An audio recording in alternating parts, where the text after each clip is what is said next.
Nation. Let's go. Let's go, baby. DNVR Buffs prime time. We are remote today, not from the Toyota Lounge. But, man, what a wild weekend of college football. We'll get into being Houston Cougars fans for a night. And that experience, we'll get back to Thanksgiving, the commits that happened that night. Because it's been a wild last few days, really, for us. It has. And I love Yaya, but this music really doesn't match my energy right now. Sorry, Yaya. It's not his fault. No. Where do you want to start? I mean, the game last night, goodness. Yeah, I mean, I guess we'd start at the beginning of the day yesterday because, needed some things to fall our way. And, man, when Texas Tech went up like 28-0 on West Virginia, I was like, man, maybe it's all just going to come together today. And then the middle, like the opposite happened in the Arizona State game, which was kind of a bummer just because it took the importance of Kansas State, Iowa State out. And that was like a great football game. So it was kind of unfortunate to not have a dog in the fight there. But obviously Arizona is probably the softest team in the Big 12.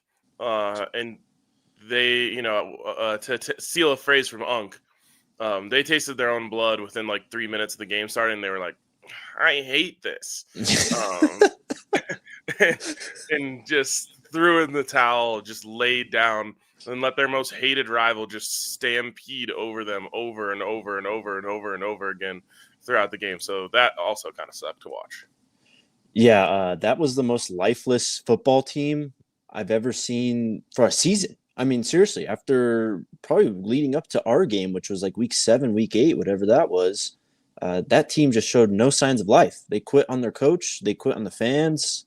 Yeah, it sucked because that K-State, Iowa State game was great. I was actually watching that game, not even realizing that Houston BYU was kicking off because I was invested in that one. Yeah, absolutely. Just someone commented, y'all aren't live on YouTube. We are live on YouTube. I just double checked.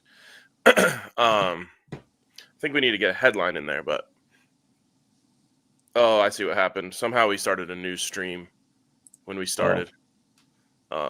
So I don't know. So the other one didn't start, but a new one started. Yeah, I'll get that fixed. Anyways, then you go on to the final game of the night, which was, of course, Houston and BYU. And you kind of knew at that point that BYU wasn't really playing for anything. So you were hoping that maybe that got to them and they realized that, they're just kind of out there for fun. But I feel like one of the things that people didn't realize watching it is like Houston really has nothing to play for. Like not a bowl, not anything but pride.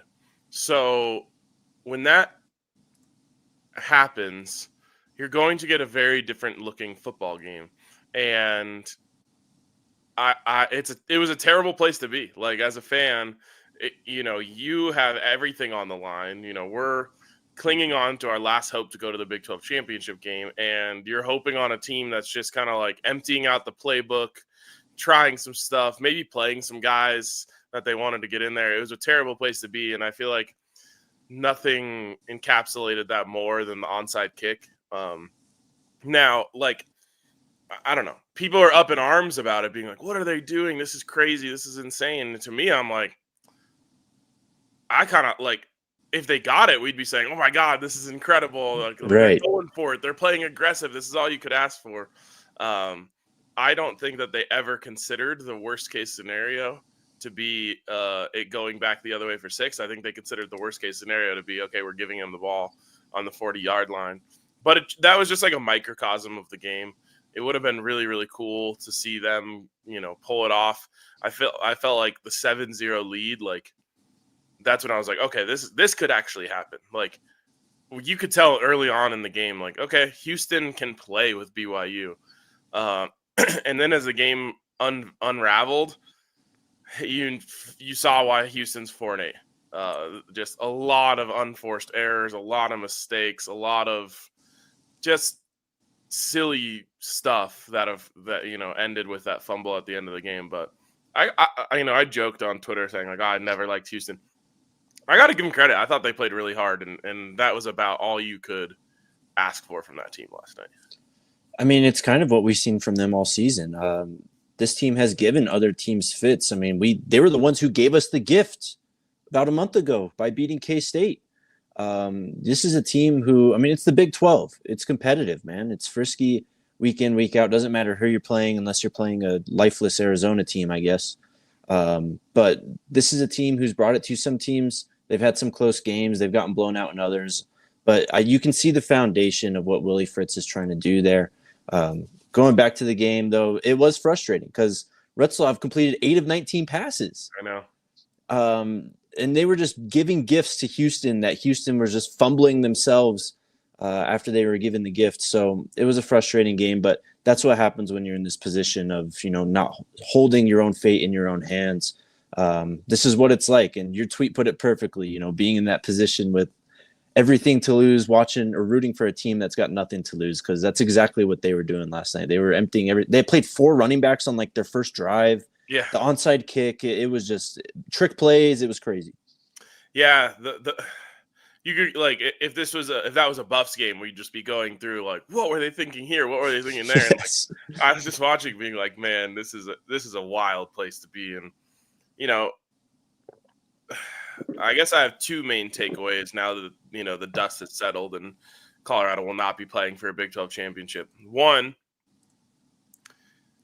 anyone who tries to paint this as some sort of failure is out of their fucking mind. This was an out-and-out successful season with a chance to be even better, to end a 20-year bowl win drought and to win 10 games for, I think, only the second time in that same time span.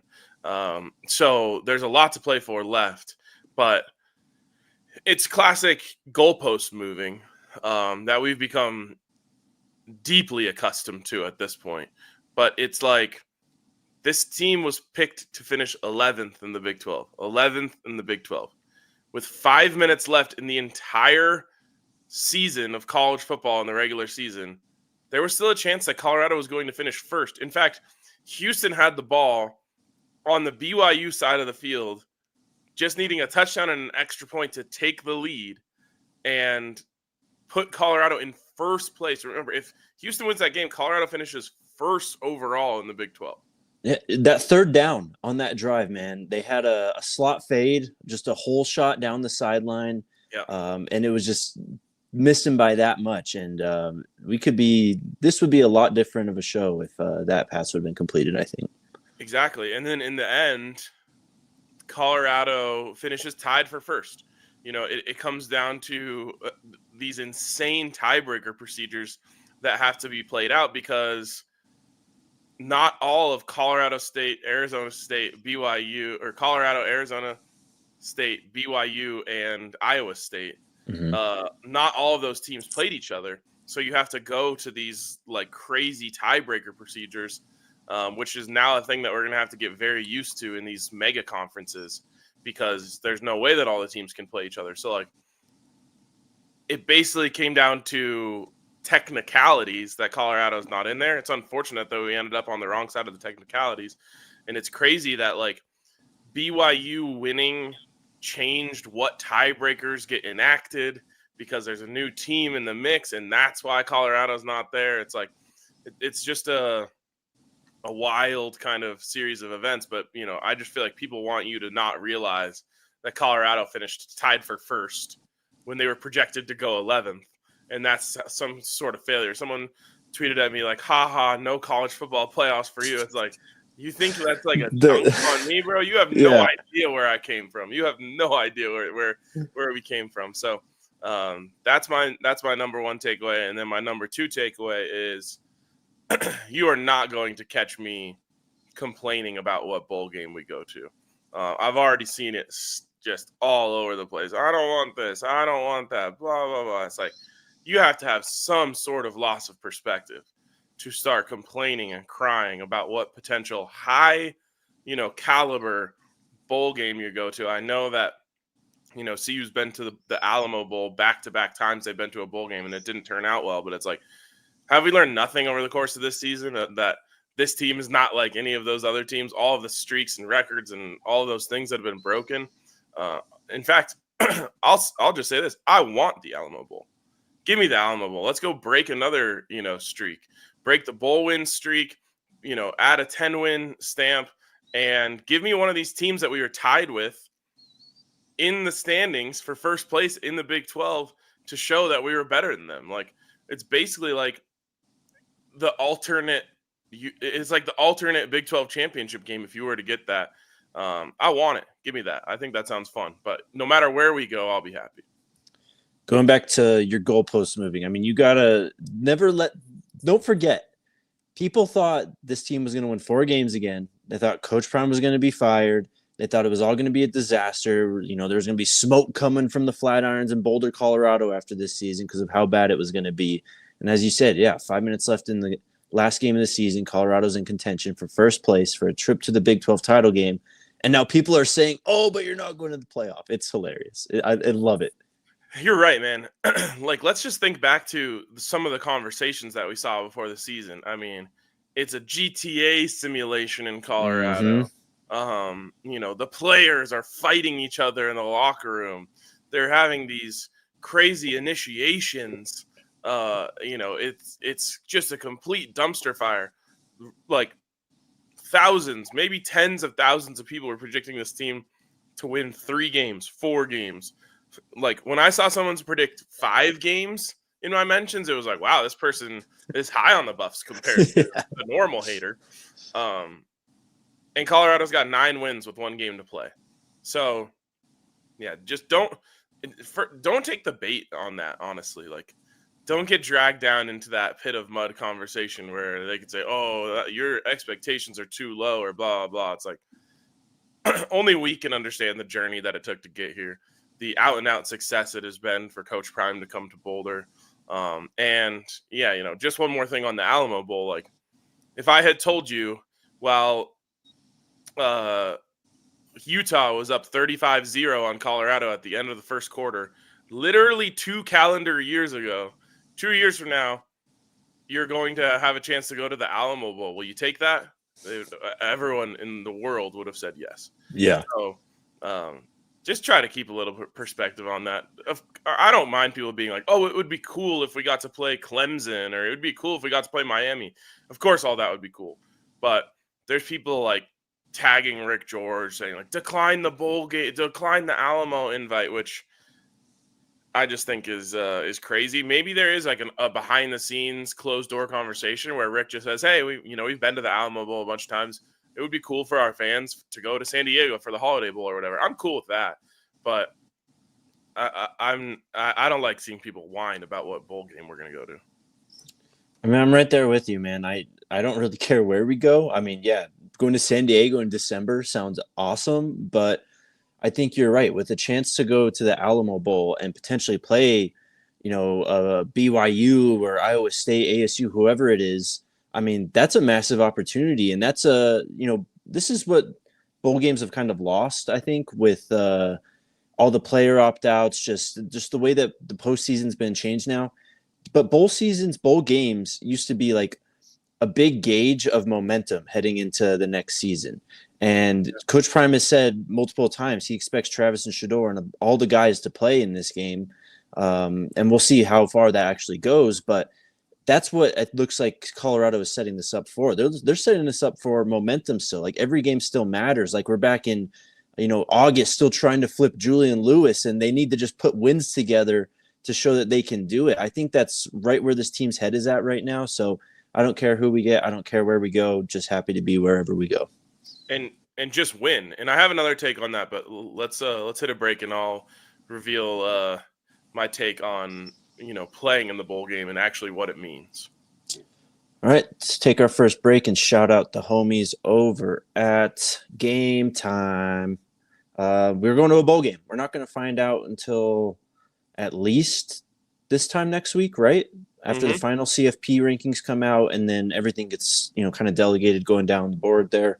We'll figure out where you're headed, but you get your tickets for the bowl game, for the NFL, for whatever you got going on over at Game Time. You can download the app, use the promo code BUFFS, BUFFS, get $20 off your first purchase. Terms apply. Again, create an account, redeem code BUFFS, BUFFS for $20 off.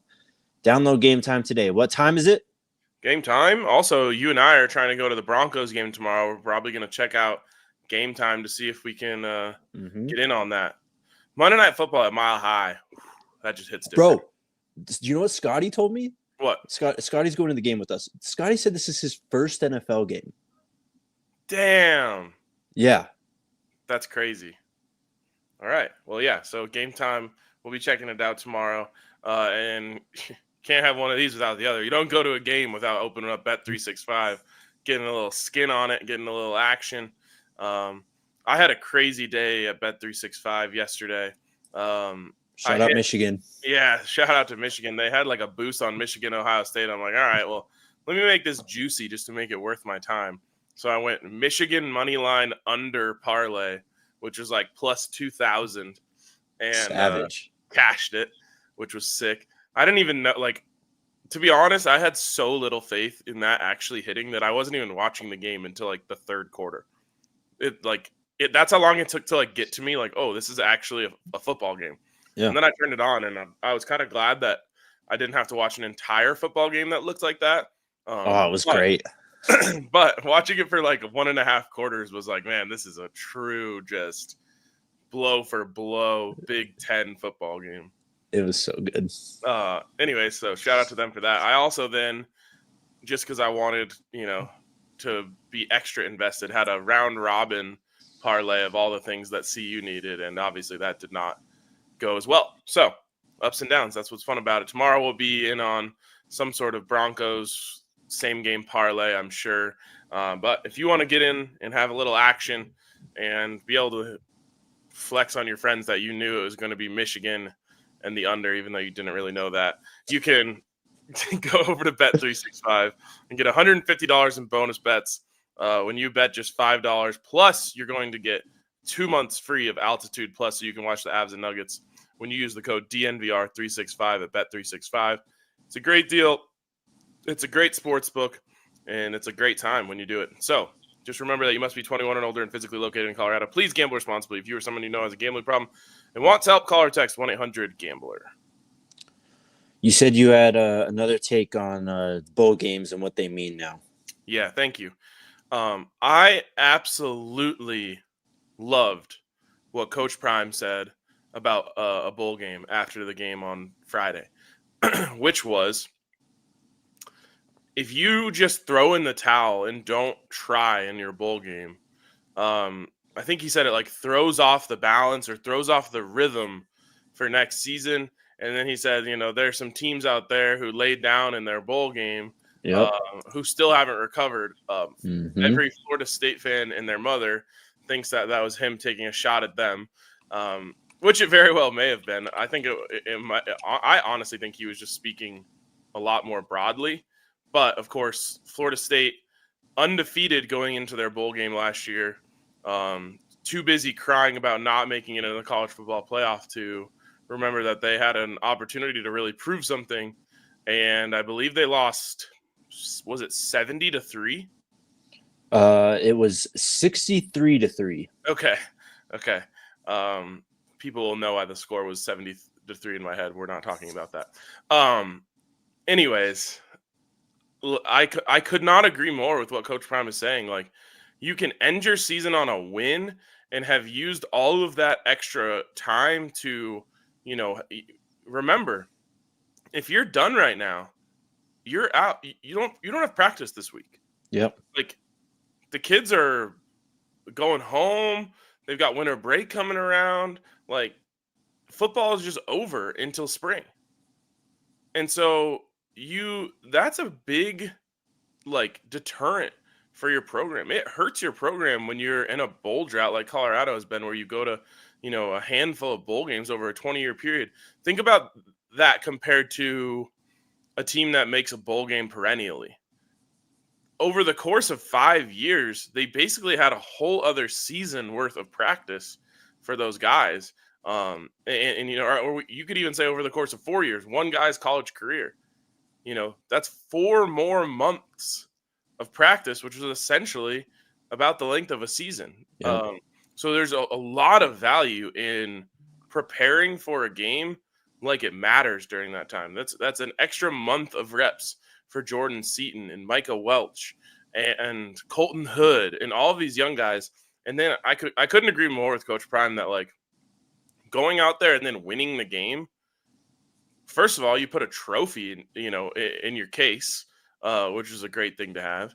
And second of all, you just like it just hits different, right? You like walk away holding something, you walk away celebrating something, and now you go into next season with something to really build for. I almost look at it this way.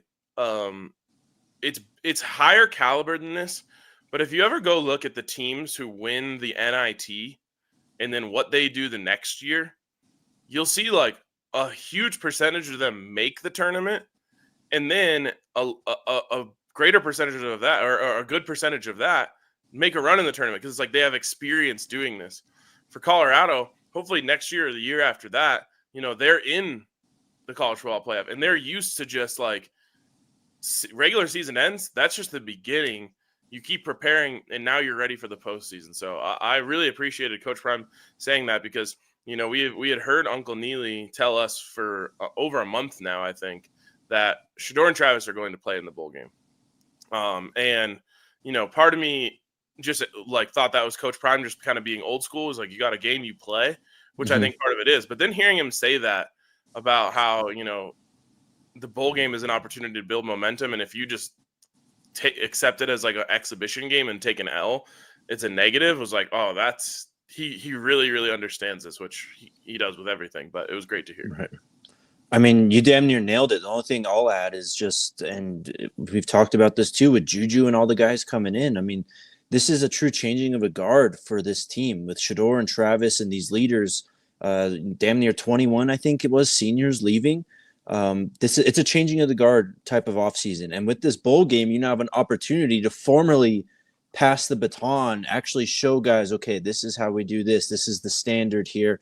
This is what you should expect during a game week or just during a regular week of practice. This isn't stuff you have to figure out in August when you're finally getting the pads on, in fall camp or even in the spring. You can get this done right here while Travis and Shedeur are on campus. So it's going to be a big opportunity just for that, just for reestablishing the culture that they've created at Colorado, and the standard that they've set over these last 2 seasons, because it's going to be different next year, obviously. And it's going to be a younger team, a lot younger team. And so you're just going to need some extra help, and you're going to take all that you can get with this bowl game opportunity. So it's going to be massive for this team to have this bowl game, to get the monkey off the back in terms of going to a bowl game, winning a bowl game potentially, finishing strong, but also just the changing of the guard too. Amen. All right. Wild weekend in college football. I'm so glad we played on Friday because we just got to soak it up yesterday. The Big 12 title game is set. We can talk about Iowa State versus Arizona State, but just the whole weekend. Big moment for flags, by the way. Flags are in. I forget what day Flag Day is, but change it. Yeah. New Flag Day is, what was it, November 30th? I had no idea it was December until just now when I looked at my calendar. Yep. Happy December. Happy December. That was epic. I was texting you guys in the group chat, and I was like, well, now I'm mad that we didn't plant our flag at CSU's midfield. They wouldn't have done anything. Which would have been great. A great way to, point back to. It is crazy how something like this can catch fire that fast. I don't think any of those other teams were planning on planting a flag or a pitchfork or anything until they saw all hell break loose at Ohio State, Michigan. I think, we know this because we've interacted with these guys, but like, especially when you play like an evening or night game, you got nothing to do all day. So most of these guys are just watching it, or at the very least they're on social. So they see all this shit, and you just know that they're like, oh, we should do that too when we win. And then the other team's like, well, shit, Ohio State went and like fought for it. We have no choice but to go fight now.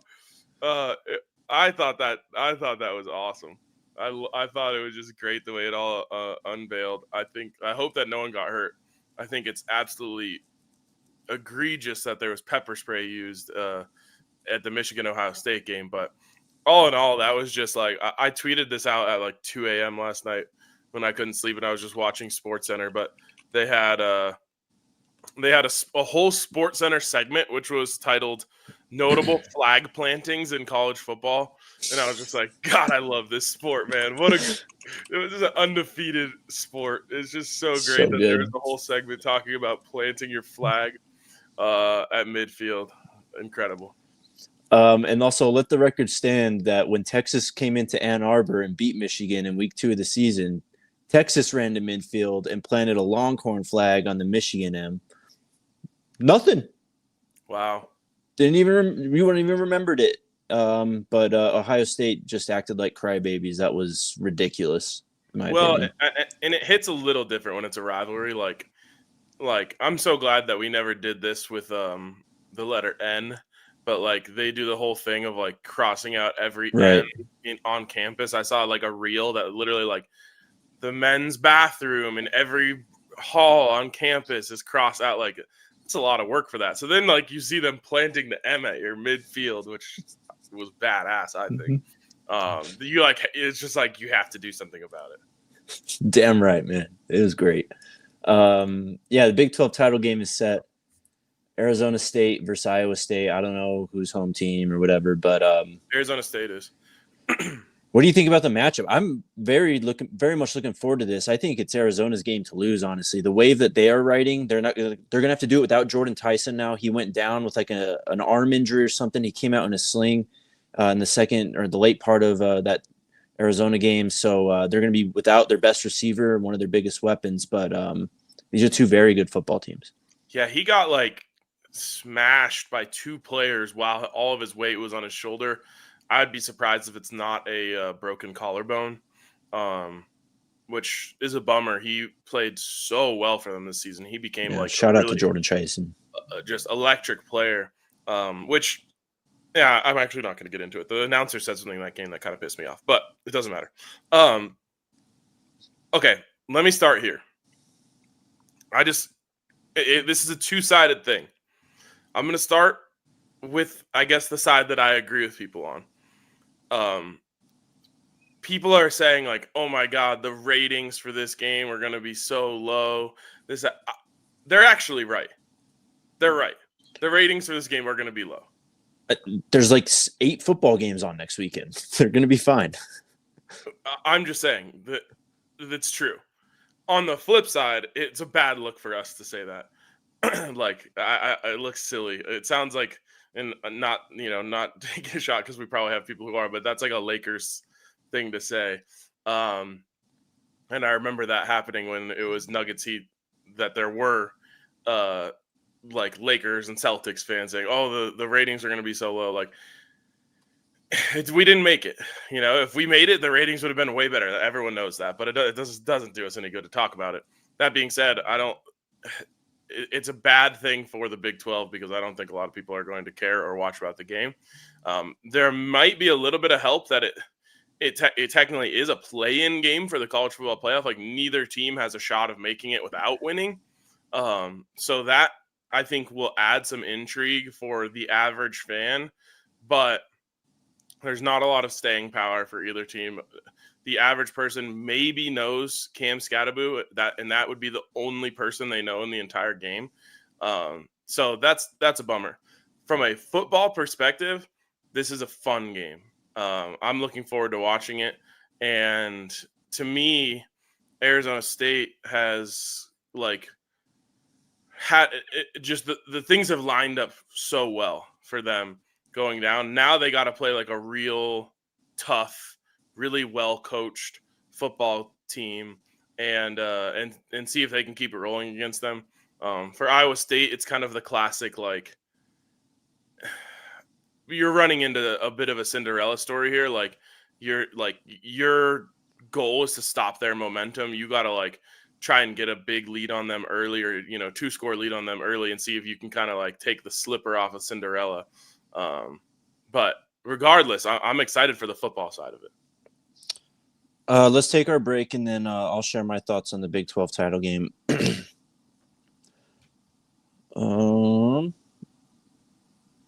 Shout out to Elevations Credit Union with the sexiest credit card in the game, right?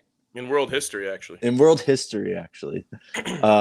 But it's also, the most beneficial credit card ever for CU, because you can actually help contribute to CU's NIL fund with the Go Buffs Visa Rewards Card. Elevations Credit Union donates 2 cents per swipe to the CU student athletes through NIL. You also get up to 3% cash back on CU tickets, merch, and other stops at CU merchants. You get 2% cash back on restaurants, gas, streaming, phone plans, and 1% cash back on daily spending. But hit them up. You get a sexy looking credit card. It's got the, that gold that Ryan likes. It actually shines when you flicker it in the light and all that. But help support CU and open up a Go Buffs Visa Signature Rewards Card with our friends over at Elevations Credit Union, the only credit card, or the only official credit card of CU Athletics. Visit buffscreditcard.com to apply and see full card benefits and details. Also, shout out to Breckenridge Brewery. It's Sunday. I feel like if there wasn't football starting in 26 minutes, I would have no idea what day it is, because it just feels like it's been Saturday like 5 days in a row. That's the best part of Thanksgiving, bro. It's just like 6 days. You don't even really know what's going on. You're just doing nothing. Yep, it's great. And what a better time than when you're just doing nothing and you don't know what's going on to drink some Breck brews. Go grab, go down to your local liquor store, beer market, whatever. Grab yourself a 6-pack of Ridge Runner IPAs, or maybe the Juice Drops. Or maybe you want something a little lighter. You can go with Mountain Beach, which is Jake's favorite craft beer. So, hell yeah. If you want to know where there's some Breck brews near you, you want some beer with a little bit of pop to it, go check out the beer locator at breckbrew.com to find a beer near you. And can I just say one more thing about this game? Yeah, go for it. I got to say something too. So much respect for Kenny Dillingham and what he's done with the program at Arizona State. Just watching that game yesterday, the Territorial Cup, was just such an eye-opening experience, because the literal opposite of that happened last year. Arizona State got smacked by Arizona, and they were in year one of a rebuild, and they were 3-9, right? I think so. I think they finished ahead of Colorado in the standings. I think they went 3-9, and 2 of their wins were in conference. But regardless, man, we actually had Kenny Dillingham ranked really high on our prospective coaches board back when we were doing it. And we put Coach Prime basically as the top of the top tier, but we were saying seems unrealistic, but if it could happen, that would be the best possible scenario. Right after that was like Kurt Signetti, Kenny Dillingham, and Kenny has done everything at ASU that we liked about him back then. It was like, oh, you're going to get this young guy, really forward-thinking offense, tons of energy, all that stuff. And you just watch this guy, and he has personally just brought energy back to a program that has had moments, over the course of, the last, 20, 30 years, and has a fan base that just kind of stands on the side and is like, we might jump in. You got to really convince us to jump in. We're here in Phoenix. We some of us went there, some of us didn't. We'll jump in if you give us a reason to. And just single-handedly, Kenny Dillingham came and gave those people a reason to buy in, put a bunch of energy into that program, and has a team that outside of Scattaboo, like I said, has no players that anyone knows outside of teams that have played them in the Big 12 and Arizona State fans, and has that team just playing really good, sound, together football. It's been really cool to watch. As a fellow team who's been in a rebuild right alongside them, it's been cool to see Kenny be able to pull it off too. Starting with Kenny Dillingham here, there's a point made during the broadcast, and it doesn't get mentioned as much. Of course, we're not going to talk about it too, but he kind of comes in, same year as Coach Prime, right? But Coach Prime had the benefit of being a head coach already. He was at Jackson State. So when Coach Prime was hired by Colorado, he brought in, what was it, 10, 12 guys from Jackson State over to college. Like, he had a foundation to start with. Kurt Signetti, when he goes from JMU to Indiana, he brought like 20, 25 guys, I think, with him. Kenny Dillingham didn't have that. He was an OC at Oregon, with Bo Nix and all these seniors heading out the door, basically. And he takes the job at a program who's hit with sanctions, that is losing all their best players. It looks like CU in 2021. Just all their best players are hitting the portal. It's a complete roster rebuild. And he literally did it from the ground up. So, yeah, Yep. hats off to him and the job he's done. Go ahead. Well, here's the other crazy thing. Kenny Dillingham went to ASU. Yes. He did not play football at ASU. It's basically like me becoming the head coach of CU. Mm-hmm. Like, obviously he worked his ass off to get up the coaching ranks, but I'm just saying, like, usually it's like, oh, this guy's going back to his alma mater to coach. It's like, yeah, he played there. At the very least, he's like a backup quarterback or something. Like, no, he was just a student at ASU, loved football, got into coaching, found his way, worked his way all the way up to be the head coach, and deserves a lot of credit. And I feel like no one's show ever gives credit to our coach, so I'm going out of our way to give credit to coaches that deserve it, and Kenny Dillingham deserves it. Yep, definitely. Going back to the game, though, I mean, I think the ratings are going to be fine, honestly. It's a 10 a.m. game. You're going up against the MAC title game. So those are your two options. And there's a lot of people out there who just love football. And as you said, this is an elimination game. Like, people are going to watch this game just because Colorado is in it, and just because some Colorado fans may not watch. The game will be fine. I truly believe that. It won't. I promise you it will. It won't. It's not going to do Colorado numbers, but it's going to be fine. It's a title game with a play into the college football playoff. It'll be fine. So last year's Big 12 championship game did a average of 7.89 million television viewers. This had Texas in it, though, right? Yes. Texas versus Oklahoma State, and it was a blowout. Mm-hmm. Oklahoma State never stood a chance. If this game gets over 4, I think that's a win.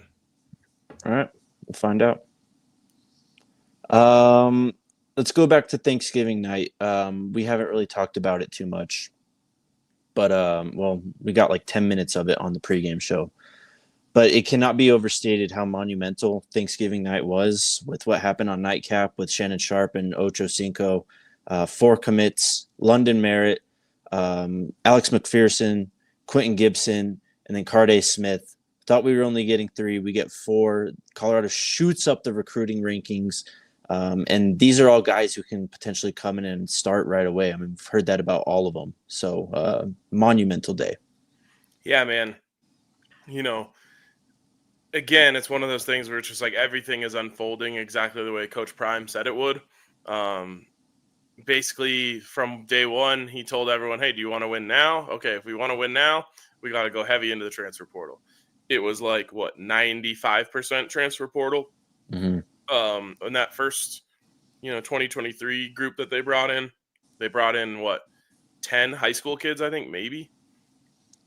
First year or last year? Yeah, first year. Well, first year they had like 20-some because they kept some of the commits from Sanford and Durrell, like Isaiah Harge. I feel like that's still high. But regardless, the next year, Coach Prime said, like, hey, we're focusing all of our energy on a couple guys that we think are going to play right away.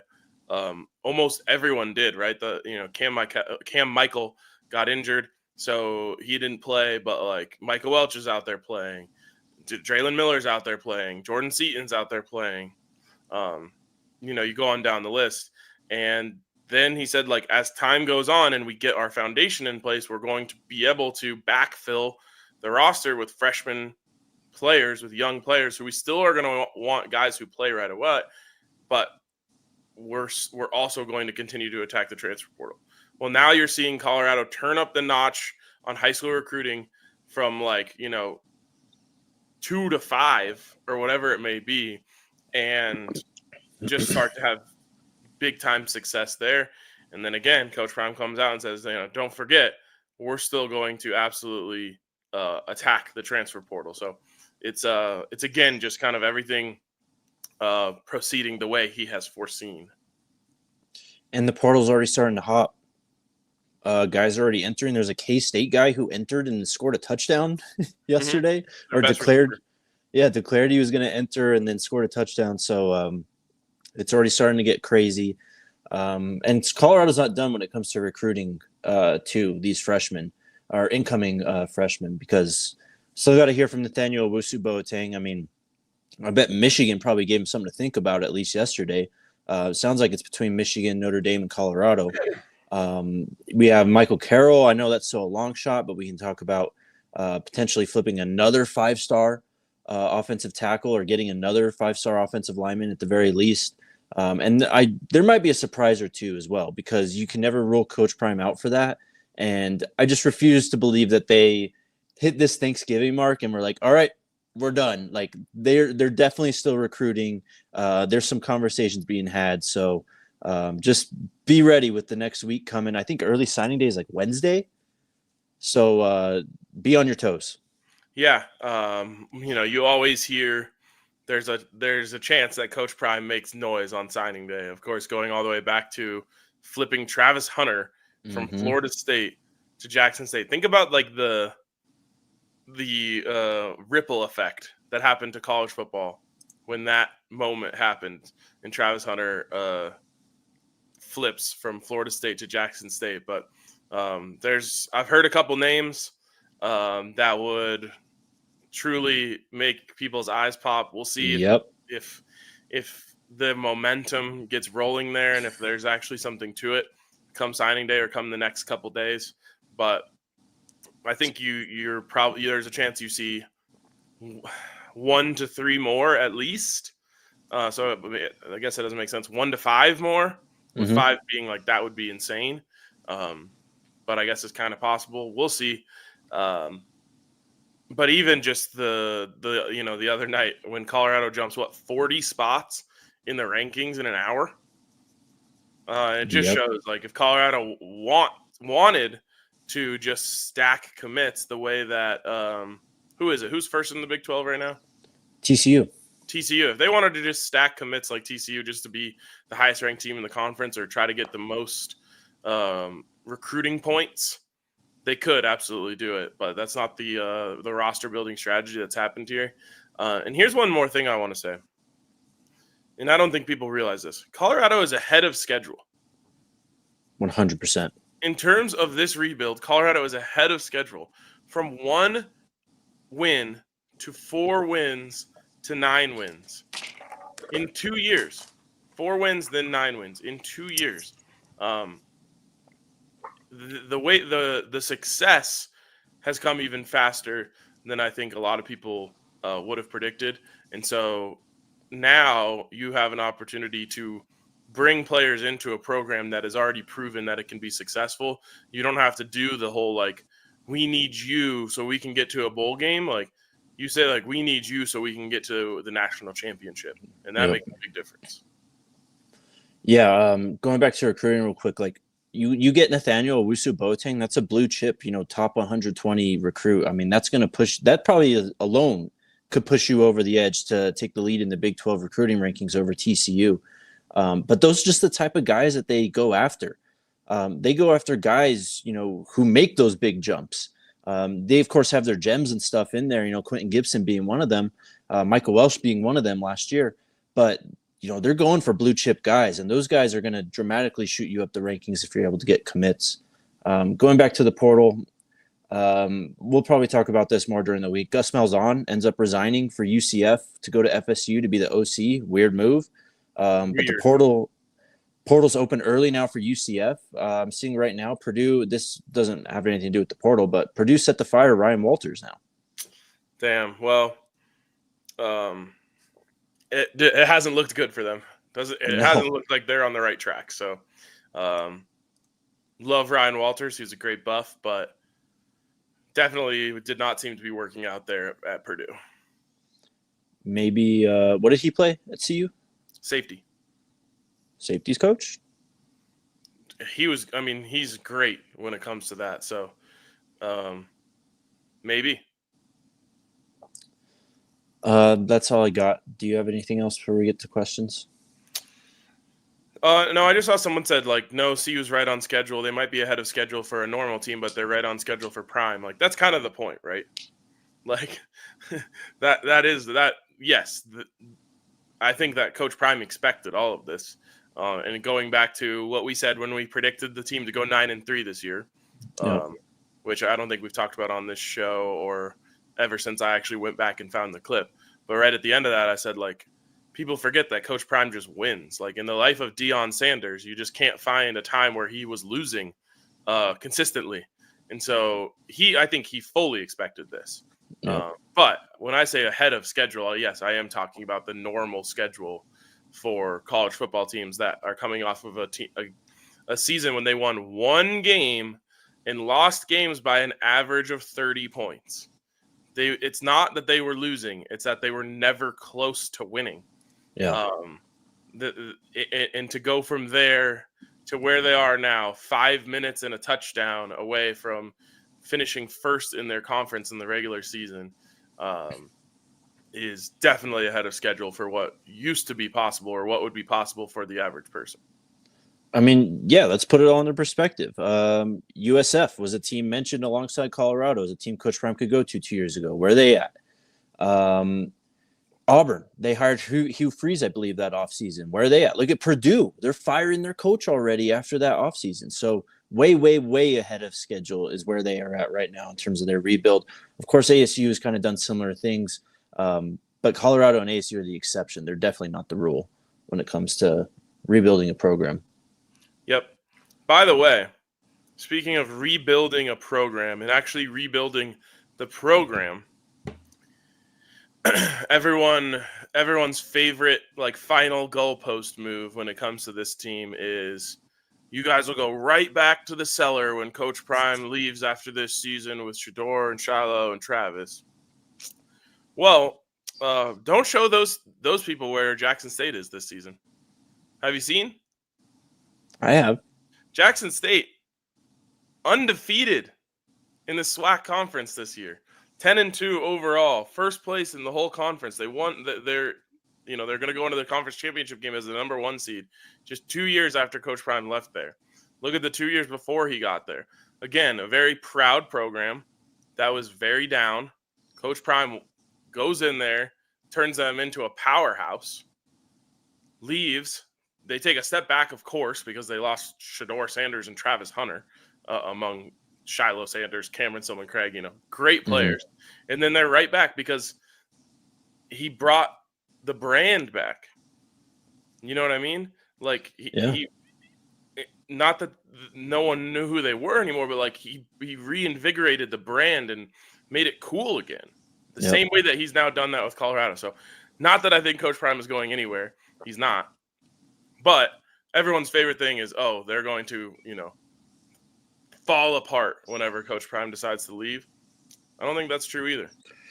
No, because he's got a track record, one, as you just mentioned, but two, that's just who he is. Like, he's not a program builder. He's like a program establisher. He leaves a trail behind him. He's going to show you how it's done. He's going to show you what you weren't doing right, what you need to fix, not just for his regime and his time wherever he's coaching, but for the future. I think Uncle Neely said it on the post-game show. He could be the CEO of Amtrak, and all of a sudden Amtrak will be the most profitable, best train company in the entire world. That's just who he is. So he'll create a catchphrase like "hop on the train," and it'll pop off. All right, let's take our final break, get to questions, and then get out of here and watch some ball. Shout out to the homies over at Circle K. Friday, sad day. Great day. Got to watch the Buffs win. Got to watch the Buffs put BTA, but we had to say goodbye to our friend Kenny Highways and the wonderful, wonderful DNVR bus. And it's all thanks to Circle K for powering us through the Great American Stampede, keeping us full, and just keeping us on the road, really, gas and all that stuff. So shout out to Circle K. They're the homies. And you got a fan for life here in me. You can join the inner circle. Just enter your email and phone number to be fully enrolled. After that, all you need is your phone number to get deals. Deals every day on food, drinks, more. 79-cent Polar Pops. Deals on gas. Your first 5 fill-ups are like 20 cents off a gallon when you join the Inner Circle. So get on it. Download the Circle K app and sign up for the Inner Circle for exclusive offers. New offers, purchase clubs, and sweepstakes are also uploaded weekly. Yeah. Shut down these bots. Also, shout out to Toyota. Big shout out to Toyota. I actually didn't get in the car yesterday, not getting in the car today. But I know my Toyota will be ready and waiting for me when the time comes, because it's the most reliable car I've ever had. By far the least problems I've ever had with a car, because I've had zero. I had another big brand SUV before I had this one. Won't throw them under the bus, but let me tell you this. That thing was in the shop left and right. Like at one point I was like, I should add up the receipts of how many times I've had to take this. And then I was like, I can't do that to myself, because I probably could have bought a whole new car with all that money. Yep. So shout out to my Toyota. Literally never once had to be brought into the shop. And I don't even have to knock on wood, because I trust it that much. If you want to get a Toyota and have the most reliable car on the road, visit a Front Range Toyota store at a location near you. AutoNation Toyota, Arapahoe and Centennial, Corbin Toyota in Boulder, Groove Toyota in Littleton, Mountain State Toyota in Denver, Stevenson Toyota East in Aurora, and Stevenson Toyota West in Lakewood. Toyota is a proud partner of CU Athletics and the official vehicle of DNVR. All right, yeah. We got 8 minutes, so pick your questions wisely here. Also, I got to cook up some parlays while we're doing this, because the games are going to be started by the time that I get in there. All right. Super chats first, or questions first, I guess. Give me something, Yaya. Thank you. D with the super chat. Come to my city, San Diego. Lots of Buffs fans here. Would love to go to San Diego at the end of December. Yes, I've only been to San Diego once. Really? Yes, but bro. It's one of 2 cities I've been to in the United States where I left being like, I could see myself living here. Yeah, for sure. At least cities outside of Colorado, that is. It's great. We'll find out, though. DJ Flame, what's up, man? He says, what's up, gents? As always, F them Chiefs. Cheats was better. I like to call them the chefs from time to time, too. 1,500 down, but it was worth it. Faith and belief are real things. They cause you to stress more than you should and celebrate to the highest extent. I will miss this team. It's always Sco Buffs. One more game, DJ Flame. One more. But thank you for the super chat. Next, Jared, thoughts on Jace Brown to see you. That's the K-State guy, right? Yep. Let me learn about him a little bit real quick, but I kind of like where we're at with receivers, if I'm being honest. He's the one who is the reason why we're not playing for the Big 12 championship right now. 42 receptions, 763 receiving yards, 5 touchdowns, averaged 18.2 yards per reception. Pretty good. Listed at 6'1", 180. So, yeah. Yeah, I mean, I would honestly call him like a Jordan Tyson type. Like that? So he's very good. Just trying to think in my head what we actually need in the receiver room. Because I think you're getting some playmaking in, when O comes back, in Draylon, what Quanell and what Adrian Wilson have done in the college football ranks. I mean, those guys are playmakers. You're getting speed in Quentin Gibson. Don't forget Cam Michael. Cam Michael, you're getting speed in when he gets back. And they're going to, probably hit the portal as well, beyond just one receiver. So it's going to be an exciting time. And someone just brought up Jonte Cook. There's a chance we might get Jonte Cook out of the portal. He was supposed to come to CU last year, but his mom wanted him to go to Texas, so I see CU now. Maybe. We'll find out. He was a 23 recruit, I believe. Yeah, and sounds a lot like the Malachi Coleman story. Who is also in the portal again. So lots of targets, lots of potential targets. We'll do a potential target show here soon. Those are always fun to do. MC, thoughts on the Pac-12 taking over every conference they went to? The Pac-12, just a generational fumbling of the bag with what happened over the last 2 years. Generational. Yeah, and speaking of, we should have had that clip of Joey Maguire ready to play for this show. Did you watch that from his post-game presser? What'd he say? I retweeted it. Go watch it. He's just talking about the disrespect for the Big 12, which I could not agree with more. And it's all because like the narratives were written early in the season. We got to figure out a way to stop that. Heck, if the narratives weren't written so early in the season, Cam Scatterbo would be a Heisman candidate. Mm-hmm. You know, he's not going to beat Travis Hunter, but you know, like people just decide who they like and who they're paying attention to in like the first 4 weeks. And so much happens over the course of the season. Like Joey McGuire just went on this long rant about how all these teams that left their conferences are now winning the new conferences. And so you can't act like one conference just because they have a certain patch on their jersey is so much better than another conference. Like Texas didn't get better just by switching the logo that goes on their jersey from Big 12 to SEC. Obviously, they, you know, probably were privy to some bigger recruiting opportunities. But the point being, Texas won the Big 12 1 out of the last 15 years. They go into the SEC and they're the favorite to win it right away. SMU, you know, was considered a nobody, just, you know, paying their way into the ACC. They're going to be the favorite potentially to win their conference. And he just went on this long rant, and I thought he absolutely cooked. So shout out to Joey McGuire. I'll check it out. Next is Lawrence. Ask Jerry Jones how he feels. Who do you think gets – why would we ask Jerry Jones how he feels? Who do you think gets Big 12 Coach of the Year? Save the file. Whatever bowl CU goes to will have higher ratings than the Big 12. He's saying ask Jerry Jones how he feels about Colorado not coming to Dallas for I see. championship game. Yes, he would. He's probably very upset. Big 12 Coach of the Year is between two coaches. It's Coach Prime and Kenny Dillingham. Yep. Patrick, next year, the mentality that we're the underdogs won't be there anymore. We are the hunted and have our own position, being the alpha in the conference. Yeah, you got to sustain momentum. We'll see what happens with the new group of kids, but that should be the message going into next year. Absolutely. Robert, with the $50 super chat, thank you, man. Great season, guys. Shout out to Neely, Scott, and Dukes for the help, of course. Shout out to the homies. Only glaring weakness for the 2024 team was the lack of a consistent run game. Is improving this a portal emphasis? Be ashamed to waste the talent of Isaiah and Micah.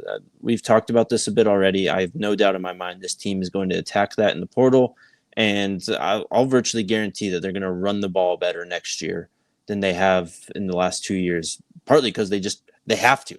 You don't have Shador to bail you out. Yep. Next, Aiden, 4-star OT, Chaston Brown, decommitted from UCF, posted his combo with Juju. What do you guys think? Just hearing about it now, but we'll look into it. Yeah, I think this guy's huge, like 6'8" or something. The UCF recruiting class at one point looked really good. Yep. And I think I have a receipt somewhere of some UCF fan flexing their recruiting class on us. This won't surprise you, but now UCF has completely fallen off in the recruiting rankings. Colorado up to number 2 in the Big 12. There's more out there. There's more to pick from when it comes to UCF's recruiting class. No doubt. Cameron Fairchild, who do you want our bowl opponent to be, and do you think it will be Alamo? I want Ole Miss 9-3. Thanks. I'm glad they brought this up because I wanted to pay this off since we put it in the headline. Make your prediction. What bowl game and against who? Alamo versus BYU. I would love that. I really would. Give me that. I'm going to tweet about this after the show and get people all riled up about it. Give me... I'll just give the people what they want in my prediction. Give me a Holiday Bowl versus Miami. That'd be lit too. Big TZ in the house. Many outlets are saying CU Collective is rolling in it. Had it always been there but not used, or where is it coming from? Worldwide fans, celebrities. It was non-existent 2 years ago. Yeah, I mean, you know, when you talk about like bringing life to a fan base, this is what you talk about.